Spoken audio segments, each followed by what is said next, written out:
Delivery के समय doctor कौन कौन से इंजेक्शन का इस्तेमाल करते हैं, आइए आज जानते हैं इन इंजेक्शनों के बारे में। ऑक्सीटॉसिन इंजेक्शन, बेसिकली यह इंजेक्शन आईवी यानी इंट्रावेनस दिया जाता है, क्योंकि अगर हम इंजेक्शन को आईवी देते हैं तो यह फास्ट एक्टिंग करता है। किसी पेशेंट में ऐसा होता है कि उसकी वेंस नहीं मिलती, तो उनको यह इंजेक्शन आईएम यानी इंट्रामस्कुलर भी दे सकते हैं। अब बात करते हैं कि यह इंजेक्शन बॉडी में क्या करता है। कई बार ऐसा होता है प्रेगनेंसी का टाइम पूरा हो जाता है लेकिन बच्चेदानी में कोई मूवमेंट दिखाई नहीं देता। पेशेंट हॉस्पिटल में भर्ती होता है तो डॉक्टर दर्द को शुरू करने के लिए यानी जिससे डिलीवरी होने में दिक्कत ना हो तो डॉक्टर इस इंजेक्शन को लगाते हैं। बच्चा पैदा होने के दौरान ज़्यादा ब्लीडिंग ना हो उसमें भी यह काम करता है। यह सर्वैक्स एरिया को डायलेट करता है जिससे बच्चा होने में ज़्यादा प्रॉब्लम नहीं होती, लेकिन यह यूट्रस की मसल्स को कॉन्ट्रैक्शन करता है। बेसिकली जब मसल्स सिकुड़ने लगेंगी तो बच्चा बाहर आएगा और डिलीवरी इजीली हो जाएगी। अगर इस इंजेक्शन को आईवी देते हैं तो यह 3 से 5 मिनट के अंदर ऑनसेट वर्क करना स्टार्ट कर देता है और 2 से 3 घंटे बॉडी में परसिस्ट रहता है। और अगर इंट्रामस्कुलर देते हैं तो यह विदिन 1.5 आवर काम करना शुरू कर देता है। कभी कभी डॉक्टर इस इंजेक्शन को डिलीवरी के बाद भी लगाते हैं, क्योंकि कुछ महिलाओं को मिल्क प्रोडक्शन नहीं होता, तो यह दूध की मात्रा को बढ़ाने के लिए इस इंजेक्शन का इस्तेमाल करते हैं।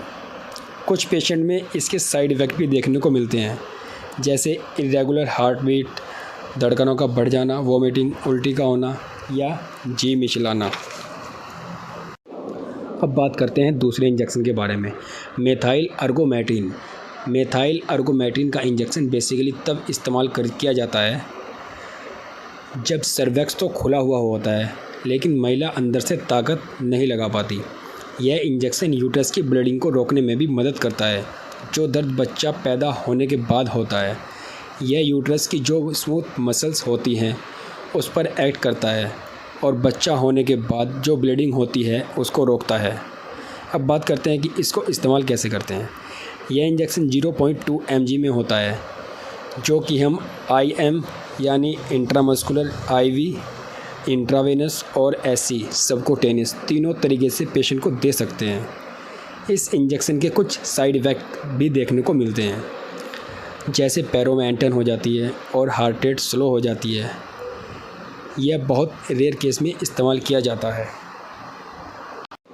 अब हम बात करते हैं तीसरे इंजेक्शन के बारे में, वैलेथामेट ब्रोमाइड। यह इंजेक्शन 8 mg/ml होता है। यह इंजेक्शन सर्वैक्स को डायलेट करने में इस्तेमाल किया जाता है और दर्द को कंट्रोल करता है। बेसिकली डॉक्टर इसका इस्तेमाल नॉर्मली डिलीवरी के लिए करते हैं, क्योंकि यह इंजेक्शन सर्वैक्स को डायलेट करता है जिससे ऑपरेशन से बचने के चांसेस बढ़ जाते हैं। It also have some side effect like dryness mouth, dilation of pupil, constipation और भी कुछ साइड इफ़ेक्ट देखने को मिल सकते हैं।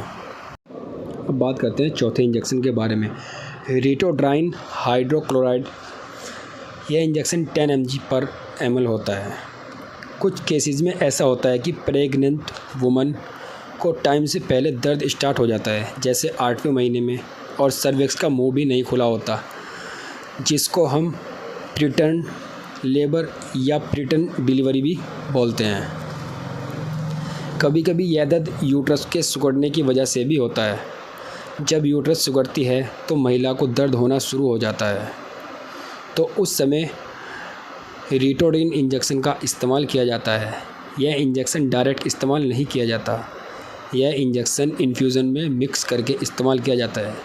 यह इंजेक्शन कंटिन्यूसली 12 से 48 घंटों तक दिया जाता है या जब तक महिला का दर्द बंद नहीं हो जाता। तो दोस्तों, इसके अलावा और भी काफ़ी इंजेक्शन हैं, जैसे ट्रांएग्जामिक एसिड। ये डिपेंड करता है कि पेशेंट की कंडीशन क्या है, उसी हिसाब से उसमें इंजेक्शन लगाए जाते हैं।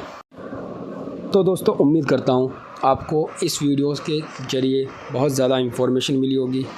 यह वीडियो सभी के लिए नहीं है, यह वीडियो स्पेशल नर्सिंग स्टाफ के लिए है या जो अभी स्टूडेंट पढ़ाई कर रहे हैं उनके नॉलेज पर्पज़ के लिए है।